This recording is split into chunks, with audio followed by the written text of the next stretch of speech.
Hi, my name is Hannah and I'm a junior professional sales major at Kennesaw State University. When I first decided that I wanted to go into professional sales, a common phrase that people would tell me was that in sales, when it's good, but when it's bad, it's bad. And I didn't really understand what they meant by this. But after interning for 2 years and becoming president of the sales club at Kennesaw, I spent a lot of time around salespeople. And I saw a lot of the stress and pressure that they were under when sales were down, but I also saw huge celebrations when they finally closed the deal they've been working on for 3 months. After seeing all of these ups and downs, I started to get curious about what the mental health effects of it were. And when I started to do research, I was shocked at the statistics that I found. According to Health.com, professional sales is in the top 10 careers with the highest depression rates. A lot of this comes from the tremendous pressure for results that salespeople are constantly under. Through my research, I stumbled upon an organization called the Sales Health Alliance, and their mission is to empower salespeople and leaders to reach peak levels of sales performance and well-being through better mental health. In order to gain more concrete evidence to support their cause, they conducted a research survey, and the results showed that 43% of all salespeople struggle with their mental health. That's 2 out of every 5 salespeople. So what causes these high depression rates? I decided to go straight to the source, and I interviewed several sales executives who at some point in their career had managed an entire team of salespeople. And here's what they said.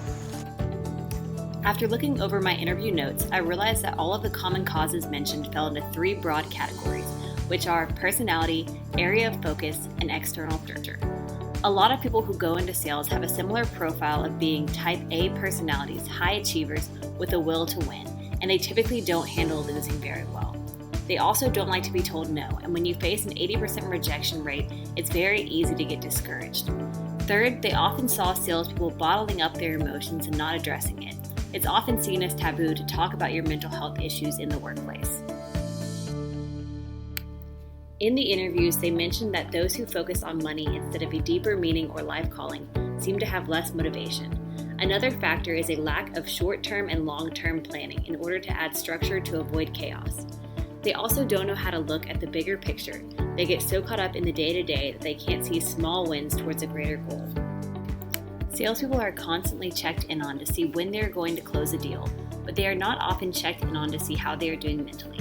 This can add even more pressure. In sales, everyone in the company can see how you are performing, and if sales are down, it is very public. A lot of sales is commission-based, and the unknowns as far as income can add strain and stress to your home life. It seems as though most of the causes mentioned come back to mindset, so I decided to do more research in order to confirm some of those ideas. Salespeople who viewed their work as their life calling rated their mental health much higher than those who viewed it just as a job or career, and only 14% of salespeople said that they were happy at their job every day. All 3 of the sales executives that I interviewed mentioned highs and lows. They said that the sales manager's job is to help even out those ups and downs. If the salesperson is in a really low place and they're having a hard time, the sales manager's job is to be a cheerleader to help get them out of that rut. But if the salesperson is at a high, the sales manager's role is to bring them back down just a little bit in order to add steadiness so that they can avoid the stress of those ups and downs. A lot of this comes down to treating symptoms without addressing underlying causes. If we can change the mindset before it reaches those highs and lows, then the problem can be stopped. 47% of salespeople say that they struggle with their mental health within the first 2 years of starting their career. After identifying some of the causes of depression in salespeople and seeing how many people struggle with depression early on in their career, this led me to my research question. What can college students going into the professional sales career do to combat the potential for high depression rates? I began by evaluating my own life and seeing what measures I could take to prepare for the mental challenges of going into the sales career. I had to start by evaluating my own mental health. And just for a little bit of backstory, about 2 years ago, I was driving down I-75 and I got hit from behind by an 18-wheeler.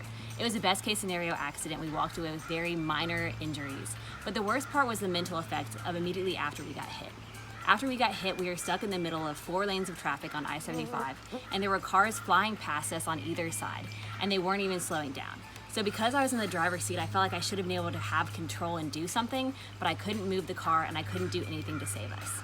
So I felt very helpless. This led to me having some control issues in different areas of my life. So in order to cope with it, I threw myself into workaholic tendencies. I spread myself way too thin and packed my schedule to the max in order to take control over that area of my life. But it reached the point where I would work myself to death until I would have a major breakdown. whenever we would have a successful event for the sales club or I would recruit new people to join the club, I would be on top of the world. But the second that things started to fall through the cracks, it would seem like the whole world was crumbling apart.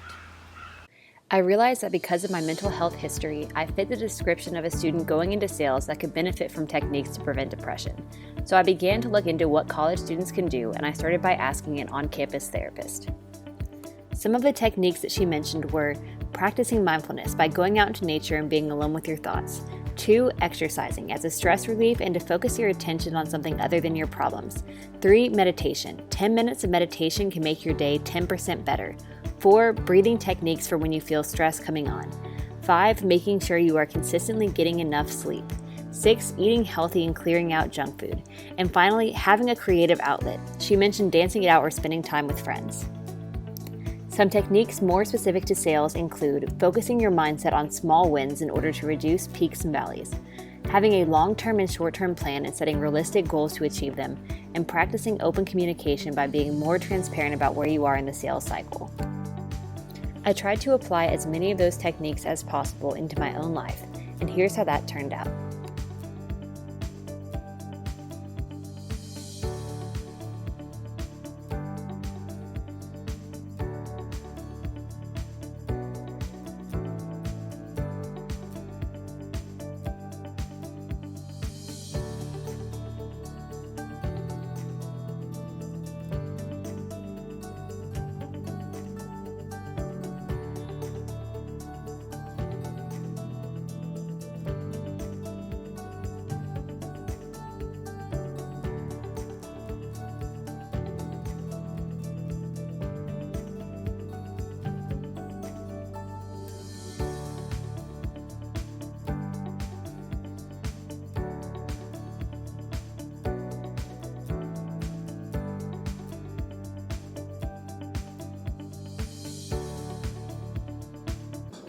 Some other things that I did were meditation and yoga to help de-stress and clear my mind. I also went to a cycling class and several other on-campus exercise classes. I cleared fast food completely out of my diet and began taking supplements for immune health and stress relief. And whenever I would feel my body get amped up in stress, I would practice the 4-7-8 breathing technique, where you breathe in through your nose for 4 seconds, hold it in your lungs for 7, and breathe out your mouth for 8. This really helps to calm your body. I also began going to therapy, and I attended a mindfulness hike with my therapist in the rec center. This helps to really clear your mind and just get out in nature. As my creative outlet, I began a blog where I would write tips for other college students who struggle with high levels of stress for ways that they can de-stress. It also became a tool to raise awareness for depression in college students.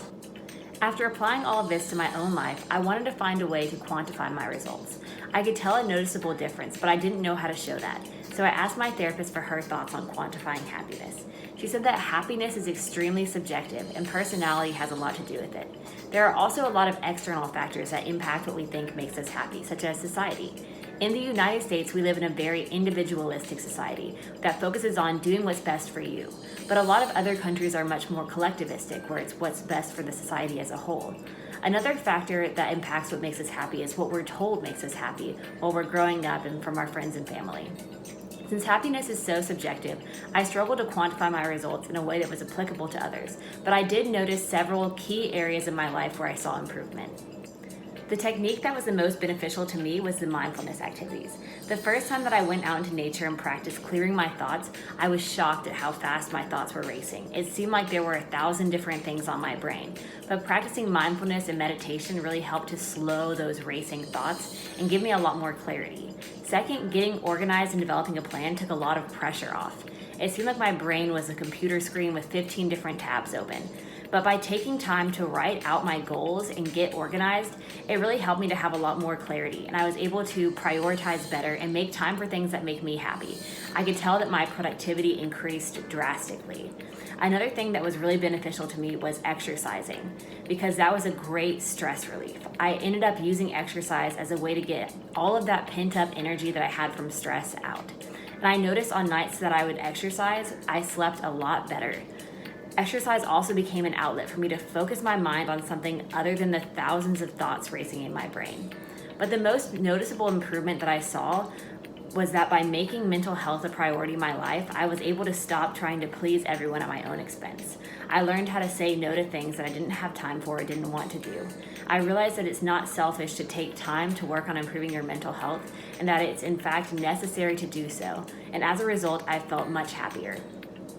If more companies were to invest in their salespeople's mental health, they would see improved productivity and higher retention rates. Data from the World Health Organization shows that for every $1 invested in treatment for common mental health disorders, that there is a $4 return in improved health and productivity in the workplace. They can do so by implementing mandatory time off, setting strong mental health plans, and encouraging positive psychology such as PERMA. Salespeople are constantly under extreme pressure to perform. The consistent ups and downs can lead to high depression rates and mental health issues.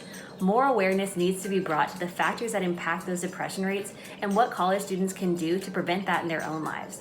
Just by implementing several of the techniques that can help prevent depression, I noticed drastic improvement in my own life and hope that this video has inspired you to make mental health a priority and has helped to open the door to the conversation about mental health in the workplace.